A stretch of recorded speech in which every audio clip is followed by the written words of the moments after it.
Muito boa noite para você. Começa agora ao vivo pela TV Jornal, mais uma edição do Ideias de Debate. Você já está vendo aí quem é o nosso convidado de hoje.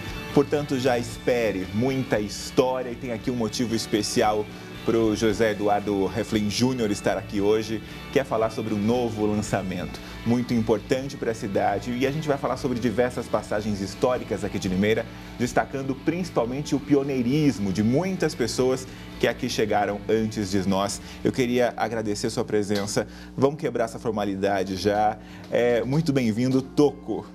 Porque eu que fico muito feliz aqui, me sinto em casa na TV Jornal.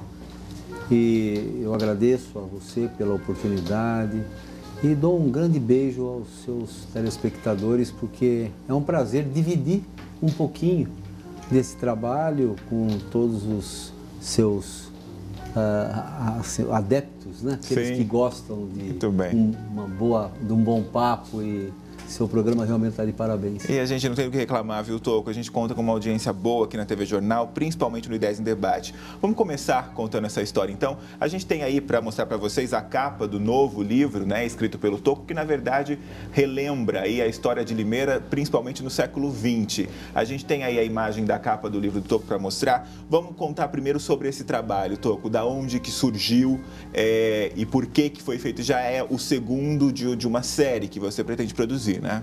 Sim, na verdade é o 22º livro e o segundo livro da coleção Um Pouco da História de Limeira. Sim. Né? No primeiro volume nós focamos o século XIX, né? Desde a origem da cidade e tal, alguns temas que consideramos mais importantes para formação, para educar. E daí, no segundo volume, nós retomamos a história, alguma coisa do final do século XIX, já iniciando e seguindo em diante, com alguns assuntos até a década de 30, 40, outros até a década de 60 e assim por diante. Sim. A primeira experiência focou em que aspecto da história da cidade? Sim, a origem da cidade. Aí nós tecemos algumas considerações sobre a medicina, a história da medicina na cidade, a saúde,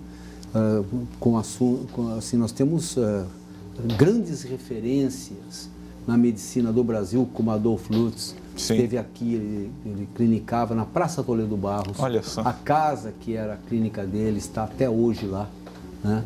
E é do lado da Caixa Econômica. Sim. Né? E nós temos o Antônio Cândido Camargo, que na Santa Casa ele operava, era um cirurgião de primeira categoria. Sim. Que havia, ele consultou os grandes mestres ou professores, vamos dizer assim, como Joseph Lister, né? E ele dominava a técnica da asepsia, da contrasepsia, e o pessoal vinha do Brasil todo para operar em Limeira. Olha só. Né? E o que aconteceu? Chamou a atenção do grande núcleo de São Paulo, Dr. Arnaldo, que estava formando a Faculdade de Medicina da USP, né, de Pinheiros. E ele foi o primeiro professor, ou um dos primeiros professores ali daquele núcleo. Tiraram ele de Limeira e levaram para o Grande Polo, né? Nós temos a história, um pouco da história da Santa Casa, no seu início e tal, né, na formação da Santa Casa, a saúde, né? Como ela funcionava, o saneamento básico, que era precário e tudo mais. Aí nós temos, além disso, a chegada dos imigrantes, né, a partir de 1841, que fomos pioneiros. Uma história que vai ser revisitada, né, Toco, numa próxima edição, né? É o nosso foco, né? Porque o documental é vasto e nós temos muita coisa traduzida, cruzando com documentos brasileiros que trazem à luz aquilo que professores e doutores estão em busca. E a gente fica feliz porque eu sou um Zé, né? Aliás, o Zé até no nome, eu não digo nenhuma mentira quando digo eu sou um Zé. Mas um José que ainda bem está redescobrindo e perpetuando a história de Limeira. Labuta e oferece aos pesquisadores, aos senhores, doutores e professores e universitários, né, os acadêmicos, um material vasto para que eles, à luz da ciência, possam usufruir e crescer em conhecimento. Agora, Tô, quando a gente mergulhar nessa edição do livro, eu gostaria de entender um pouco melhor, como você já adiantou aqui, vai ser o tema central, né, da terceira edição dessa série de livros, principalmente, essa questão da imigração. Por que esse interesse tão grande nesse processo imigratório? Não, na verdade, esse próximo volume, que deve surgir no fim do ano ou no início do vindouro, ele é sobre a imigração, mas ele não faz parte da coleção Um Pouco da História de Limeira. O terceiro volume ainda vamos aguardar um pouco mais.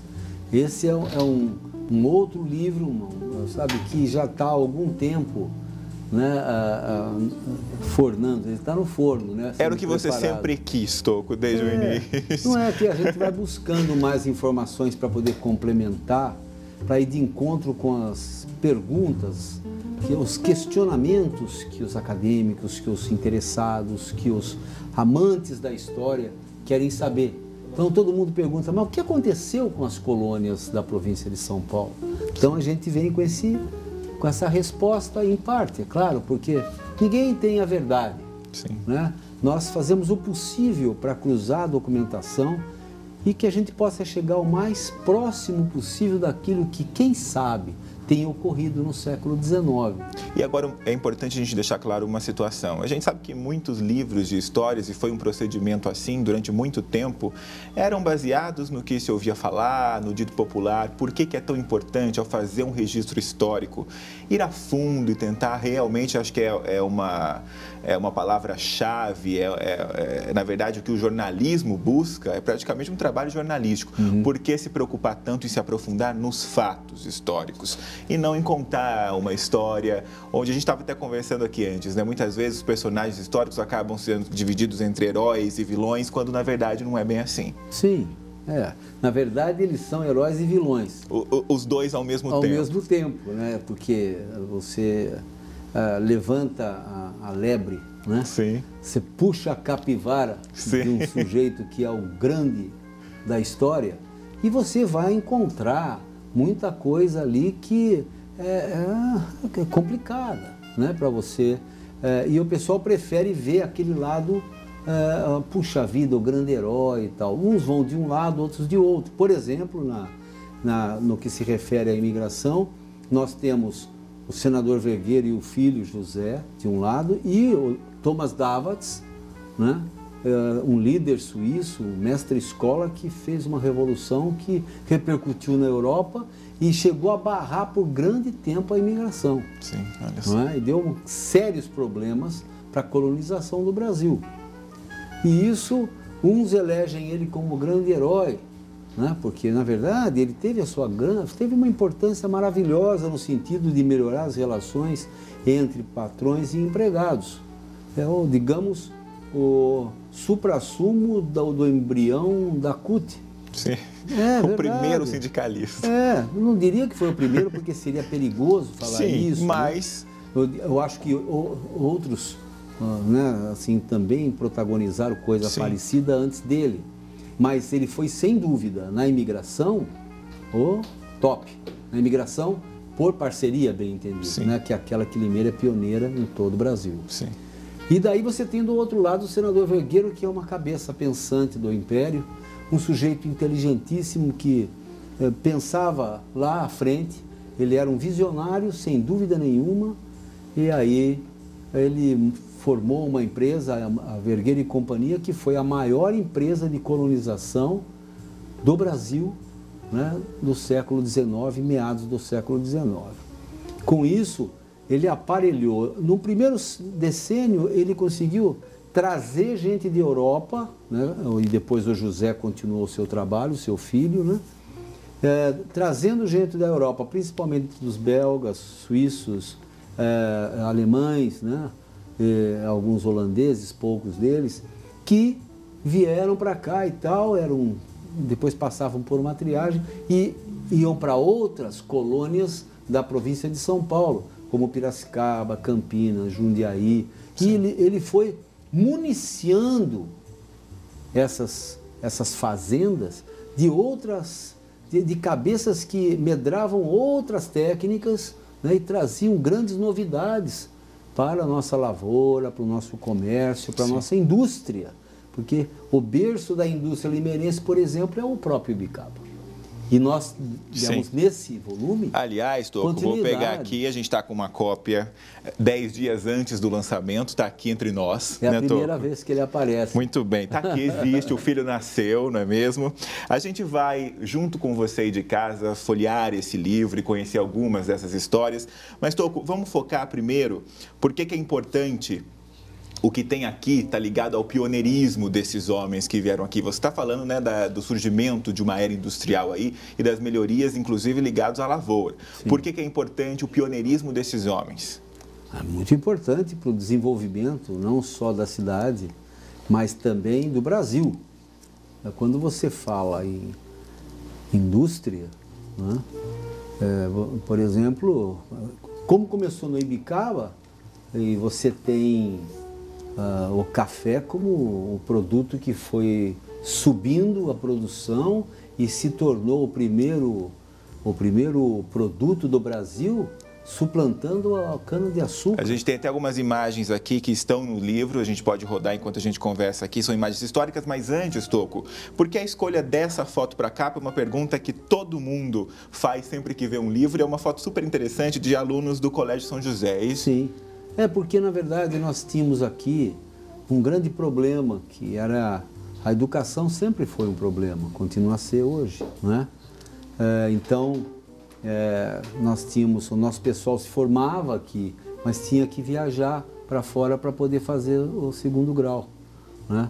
E o Colégio São José e o Colégio Santo Antônio foram pioneiros nisso, né? Ou seja, eles propiciaram aos limeirenses o prazer de poder ficar em sua terra e estudar. Sim, e eram instituições que realmente tinham grande qualidade, né?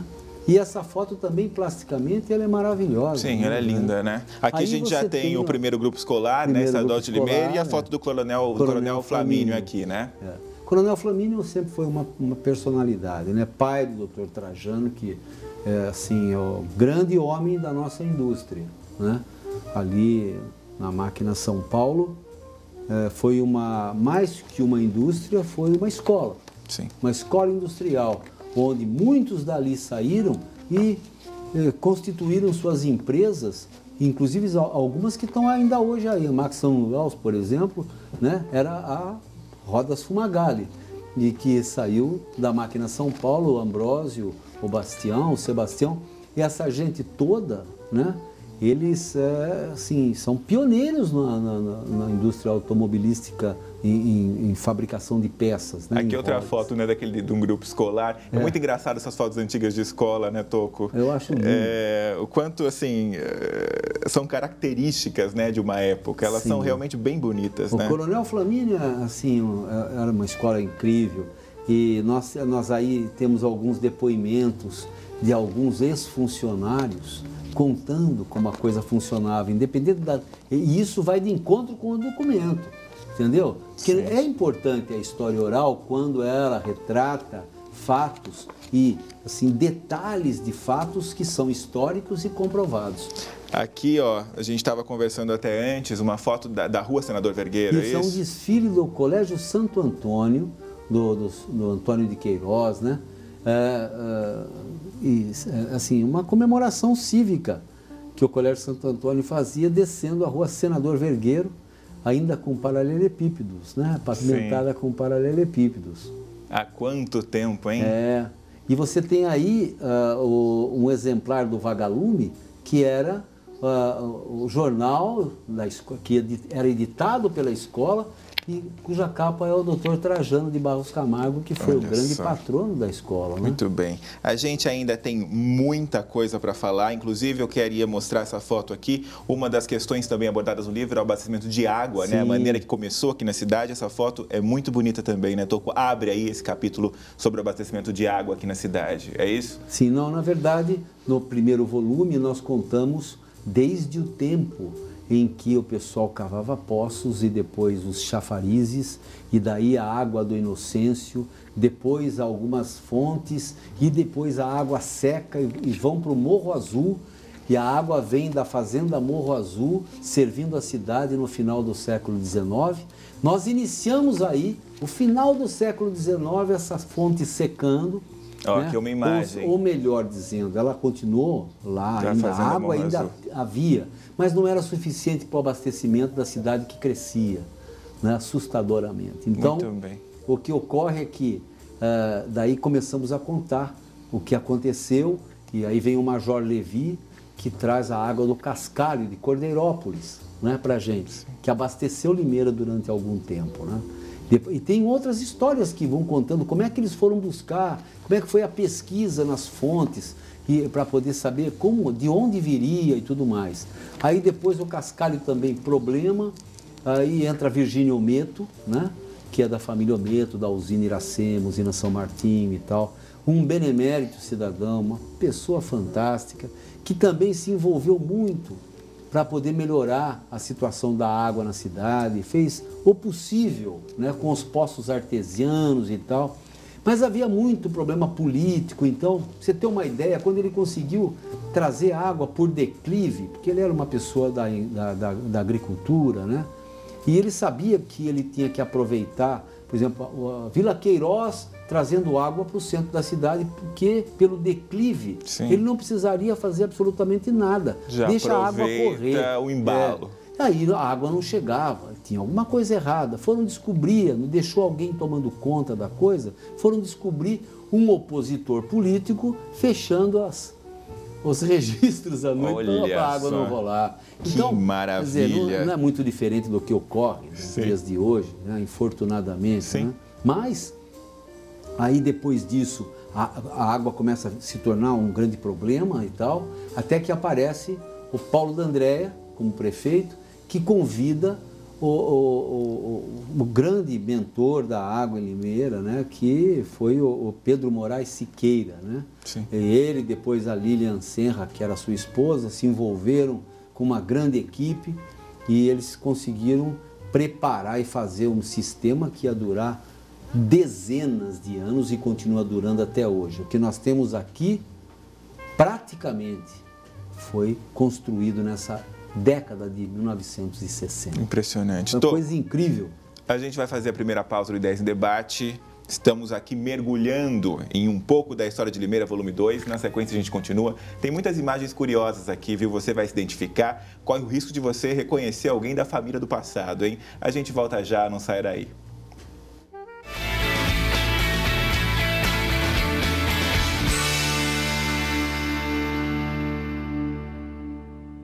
As dores eram muito fortes, eram dores assim absurdas que se pudesse arrancar o braço eu arrancaria. Tive que parar de trabalhar, tive que parar de fazer tudo. Até para tomar um copo de água era muito difícil. Nem isso a gente consegue fazer. Eu estou com chikungunya, ele está com mais de 8 meses. Um simples mosquito pode marcar uma vida. Um simples gesto pode salvar. Elimine os criadouros do mosquito transmissor da dengue, zika e chikungunya. Proteja a vida. Governo Federal. O Ministério da Cultura convida para o lançamento de mais um livro do pesquisador José Eduardo Hefflinger Jr., Um pouco da História de Limeira, volume 2, obra incentivada pela Lei Rouanet. O evento, com entrada franca, ocorrerá no dia 30 de junho de 2017, às 20 horas, no Espaço Cultural Ingep, Largo da Boa Morte, 118.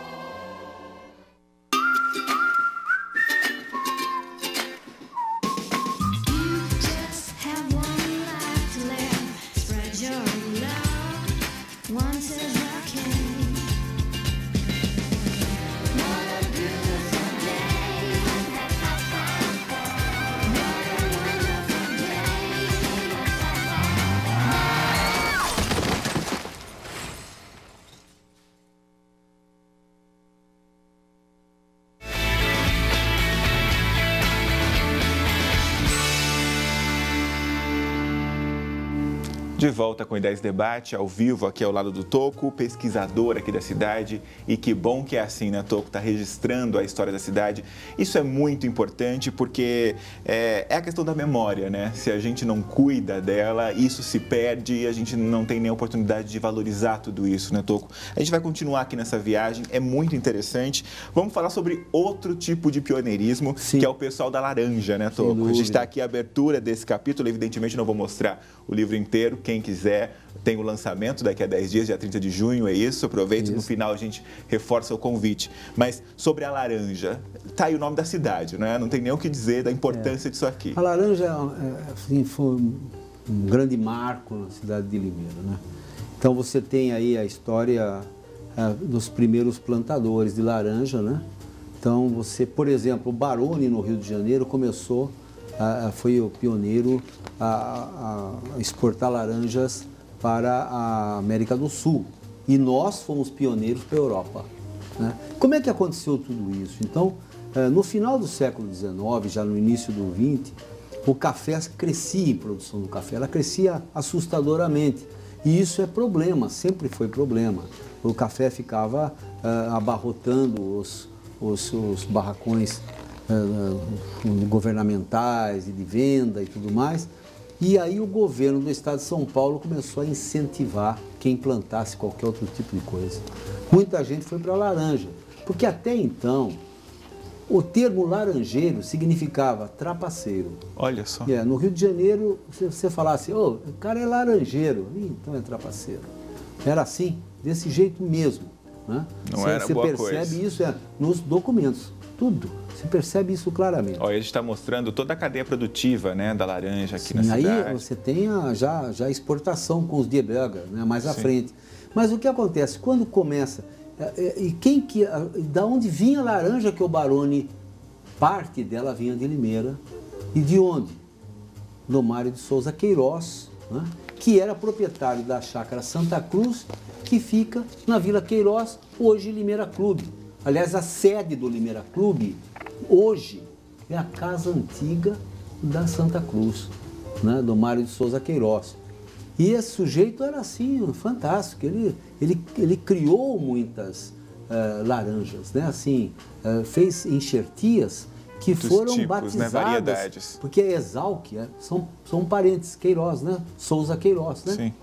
E aí eles batizavam as laranjas, né? E tem muitas delas, Lima, né, e tal, Limeira e tal, porque esse sujeito tinha muito a ver, sabe, com tudo. Ô Toco, aqui a gente tem um local aqui na cidade que resiste ainda, né, que é justamente onde era a Casa da Laranja. Dele é a Casa da Laranja, que na verdade depois foi Casa da Laranja, era o packing house, né? Ou seja, o barracão onde eles faziam todo o embalo para a exportação. Mas o que aconteceu foi que a guerra em 39 deu uma barrada nisso. E o Major Josélio de Sobrinho entrou como secretário de Estado nessa época. O que ele fez?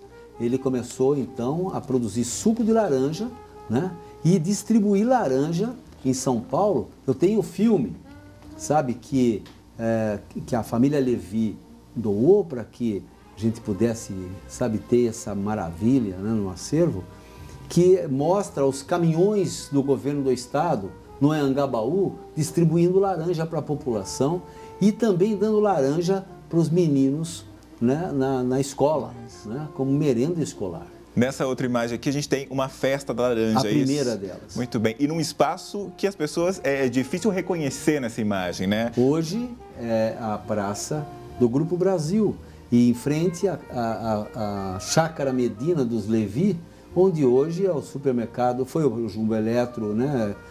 E hoje é o Açaí, se eu não me engano. Sim. E aí, você tem aí a primeira festa de 1939, que é incrível. A festa da laranja de 39, ela foi grande. E os eventos da festa da laranja eram fantásticos. Daqui a pouco, Toco, a gente vai até resgatar uma história. Sim. A gente teve uma visitante ilustre aí, a gente tem a foto da Marta Rocha, né, um símbolo de beleza nacional, esteve aqui na festa da laranja, mas essa é a curiosidade. A gente vai fazer uma pausa no Ideias em Debate, a gente precisa fazer agora um intervalinho por questões obrigatórias da política. Acho que dá tempo da gente falar da Marta Rocha. A gente tem a imagem aí da Marta Rocha visitando Limeira nessa época. Ela veio para uma festa da Laranja, é isso? Veio para 1955. Quase não veio. Não, a versão, isso, é a versão de 1955. O que aconteceu? Eles faziam grandes eventos, então eles conseguiram, né, que a Marta Rocha, a Miss Brasil número 1, aquela que deixava, aqui, ó, gente, a gente tem a foto dela aqui. Deixava todo mundo maluco, né? Ela era muito linda, sabe, assim, era maravilhosa. Eu não posso dizer tudo aqui porque realmente o horário não permite. Sim. Né? Então, o que acontece? A Marta disse, vou para Limeira. Mas chegou num momento, ela cancelou o evento. E isso já estava divulgado e tal. Aí o pessoal que estava na organização e tal, falou, vamos nos reunir, se reuniram, o Breno Machado Gomes, o Antônio Simone, aquela pessoal todo, Olindo de Luca, o Emiliano Bernardo Silva, muita gente. Aí eles falaram, vamos fazer o seguinte agora, a gente vai perder a Marta Rocha, vai cair no descrédito e tal. Aí eles falaram, espera um pouquinho, nós vamos fazer o seguinte, vamos ligar para a empresária dela. Simone, você está encarregado, Antônio Simone, né, que foi provedor da Santa Casa, hoje um grande advogado, um amigo particular. Toco, a gente vai deixar esse suspense no ar. A gente vai fazer um intervalinho na volta. O que convenceu Marta Rocha a vir para Limeira na Festa da Laranja, hein? Não saia daí, a gente volta daqui a pouco.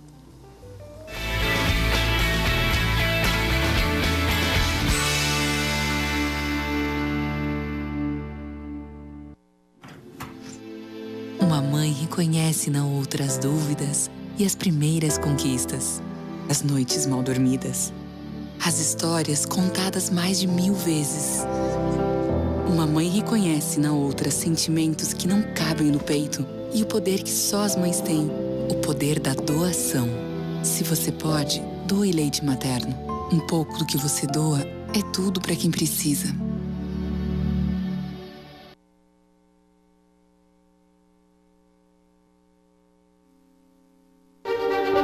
Você acredita no Brasil?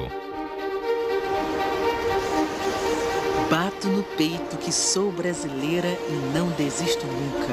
Porque acredito, sempre vou acreditar que de uma hora para outra vamos dar a volta por cima e mostrar a todo mundo quem realmente somos. Porque somos uma das grandes potências do mundo. Somos um país hospitaleiro por natureza.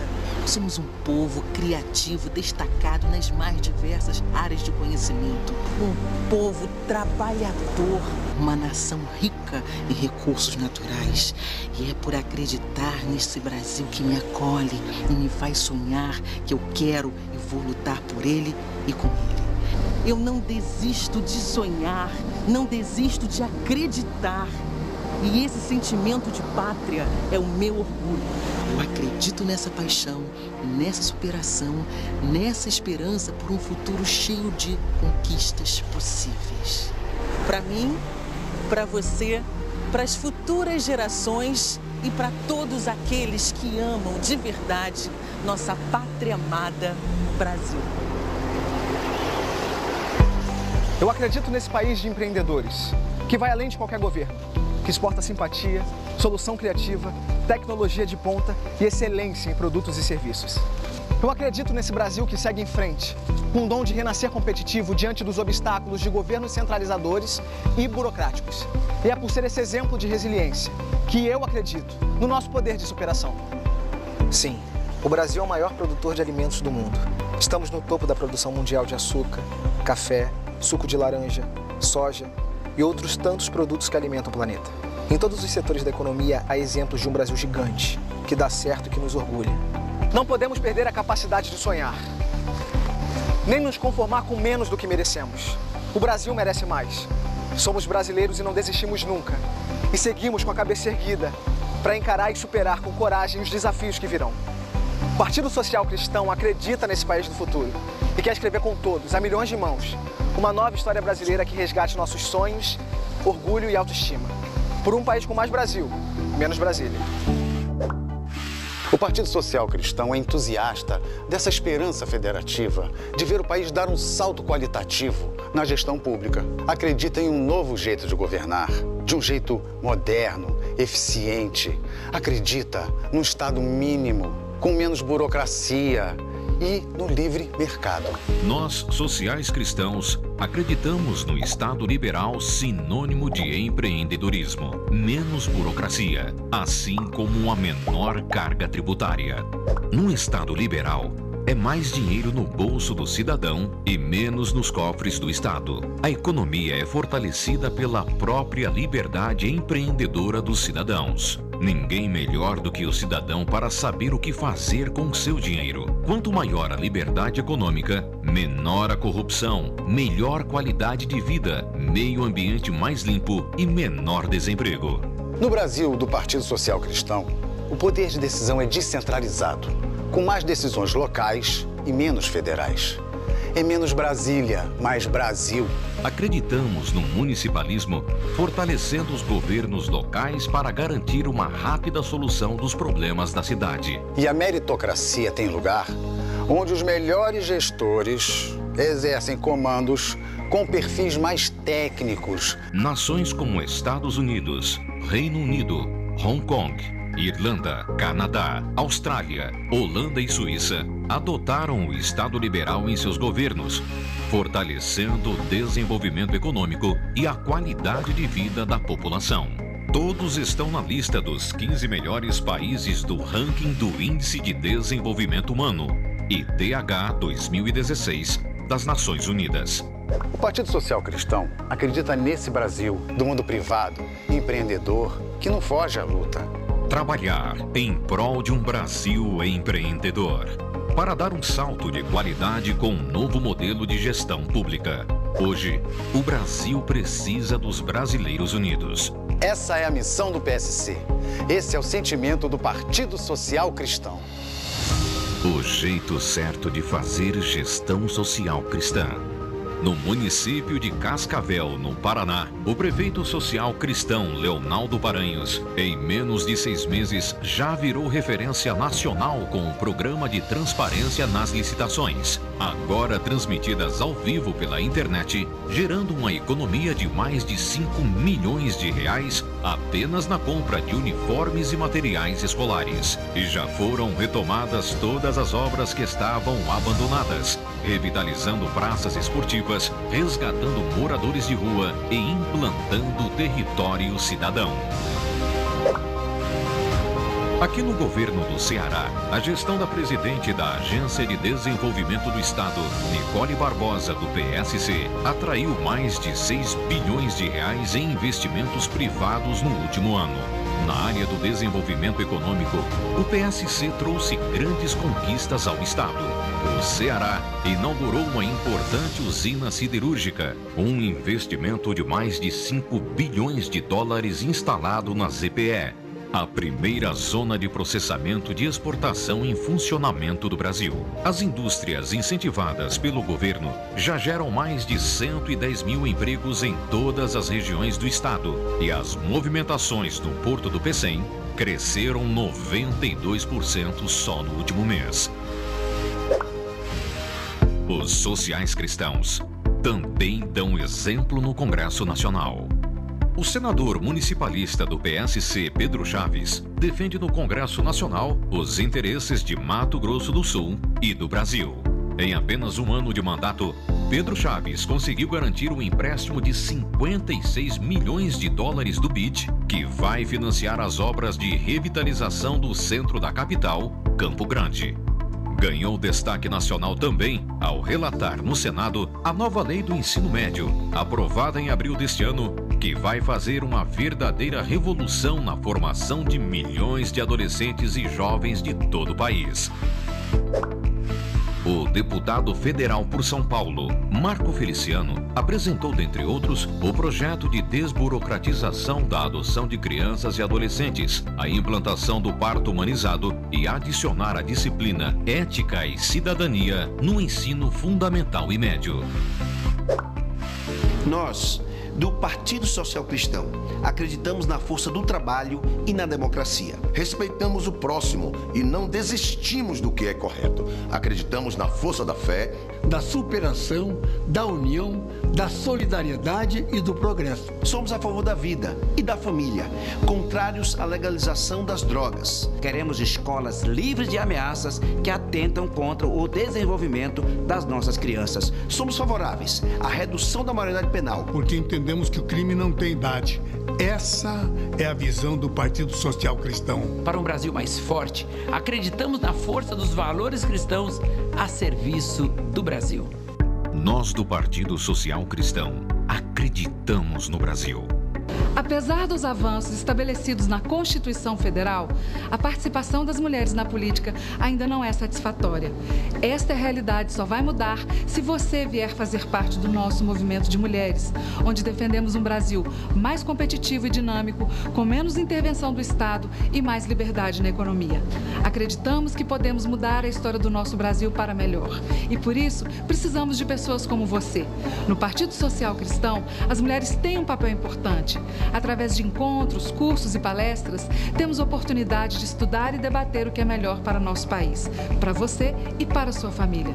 É desta forma que praticamos política virtuosa, defendendo interesses e necessidades das mulheres. Seja você também uma social cristã. Venha para o PSC Mulher.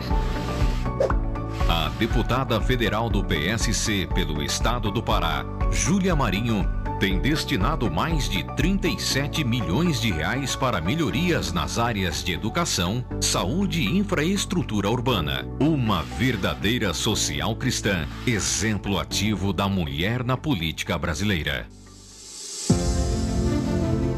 Acreditar é ver na escuridão. Saber que tudo vai dar certo, mesmo parecendo que tudo dá errado. Acreditar é ter fé em Deus e não perder a esperança. Acreditar que vamos dar a volta por cima. Acreditar no próximo. Acreditar em nós. Acreditar que o sol vai brilhar novamente. Nós acreditamos em você. Acreditamos no Brasil. Nós somos sociais cristãos. PSC.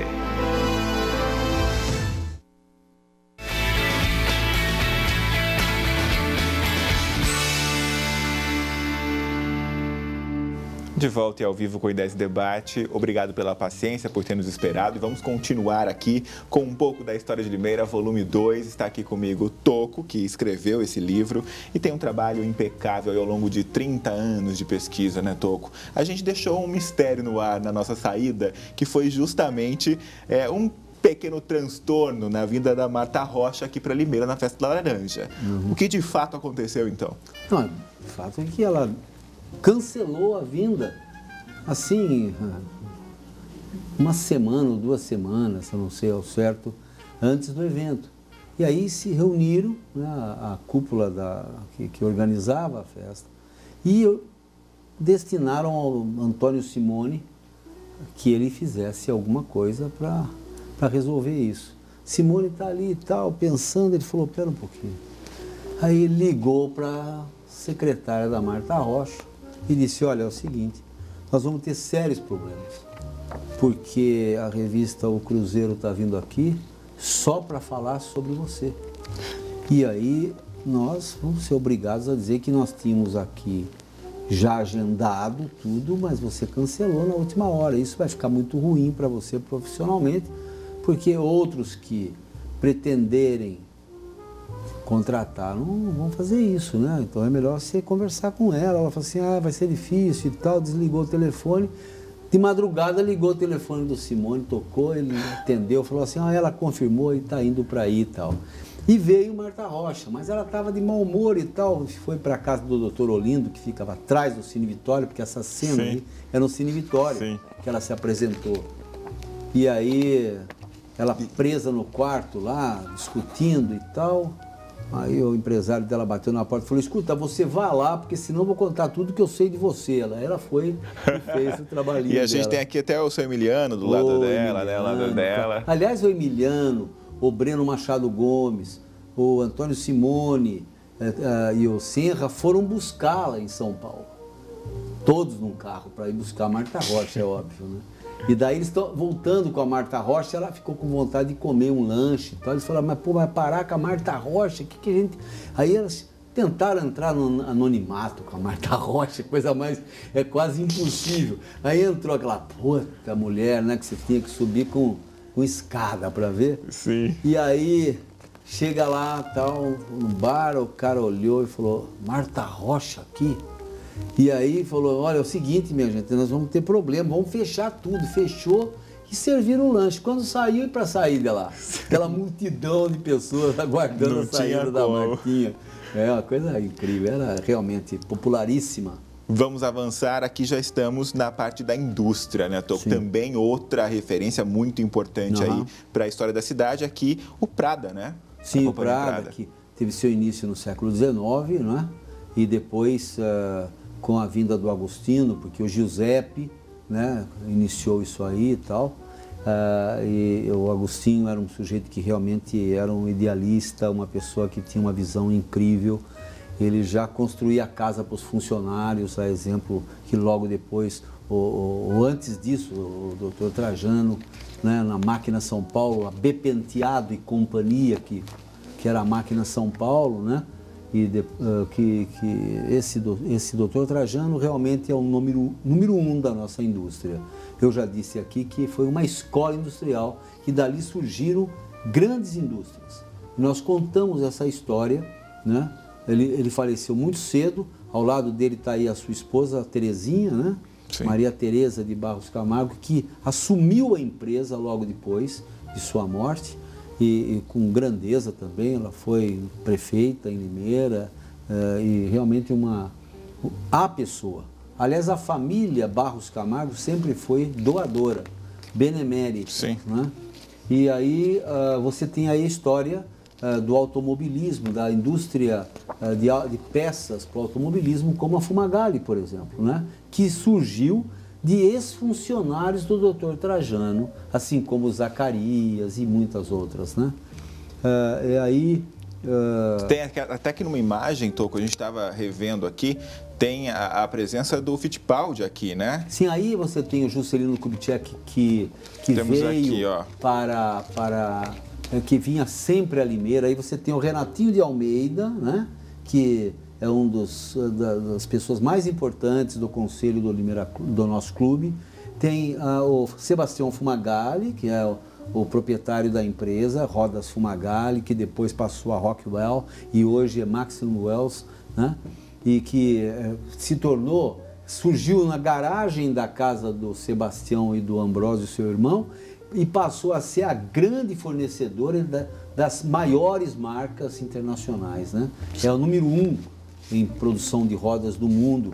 E eles já tinham contato nessa época com o pai, com o Wilson pai de Wilson e do Emerson Fittipaldi. Aqui a gente tem uma foto com ele. Aí já é a Varga, né? Ou seja, os Varga, que chegam em 1900, no início da década de 30 e tal, e em 1940 e poucos já vem aqui em Limeira, fabricando máquinas para o benefício de madeira e tal, e num determinado momento, numa crise, eles resolvem fabricar freio e começaram a fazer freio para importados, como Studebaker ou coisas parecidas.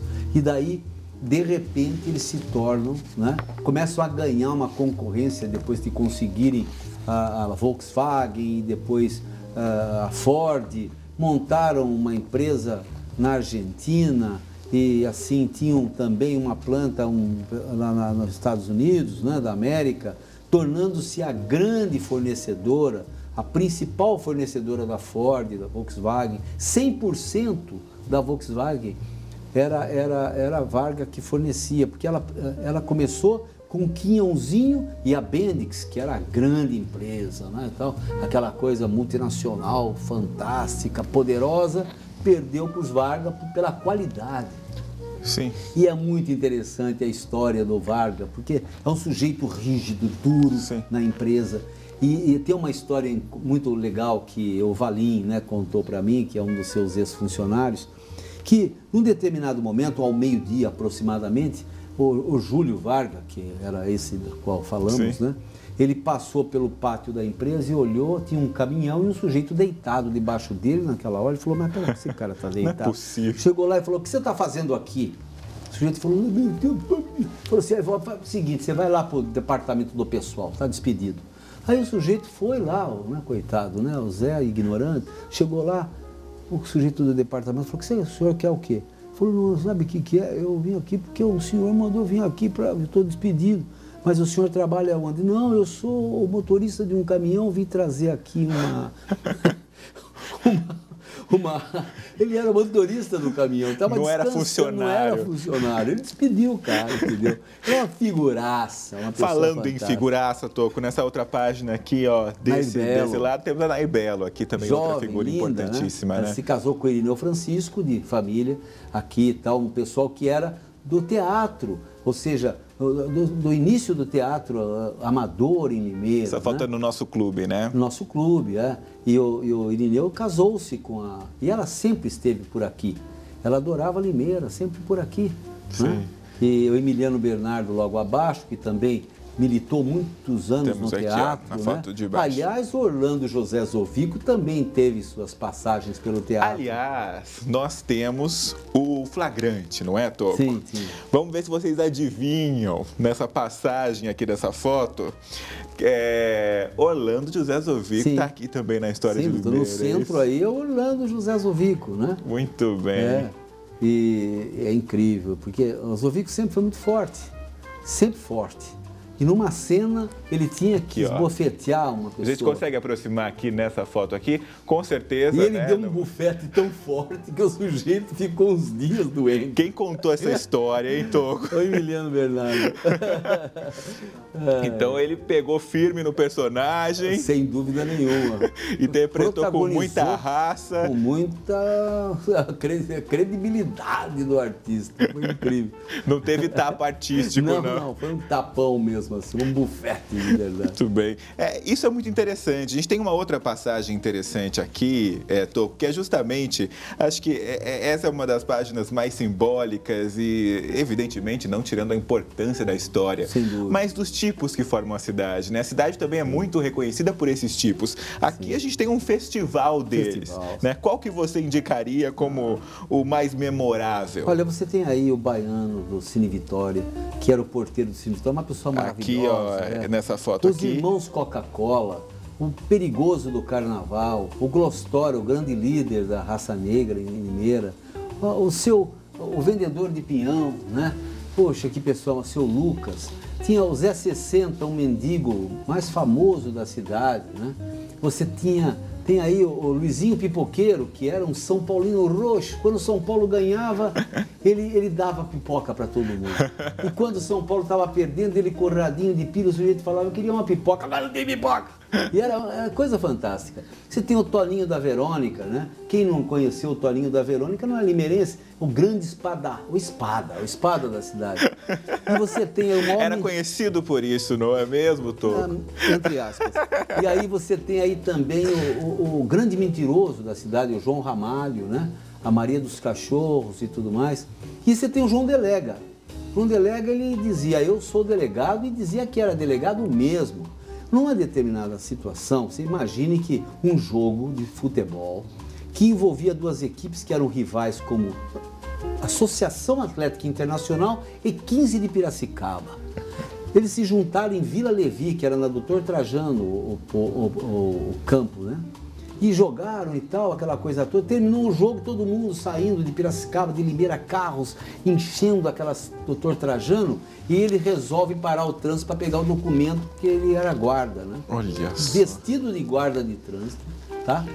Os limeirenses não levavam a sério porque eu conhecia, mas os piracicabanos começaram a parar para dar documento. E aquilo foi parando, foi até a Praça Toledo Barros, né? Uma falsa blitz. Falsa blitz do João Delega. Agora, eu gostaria de falar um pouco a respeito disso, um pouco mais.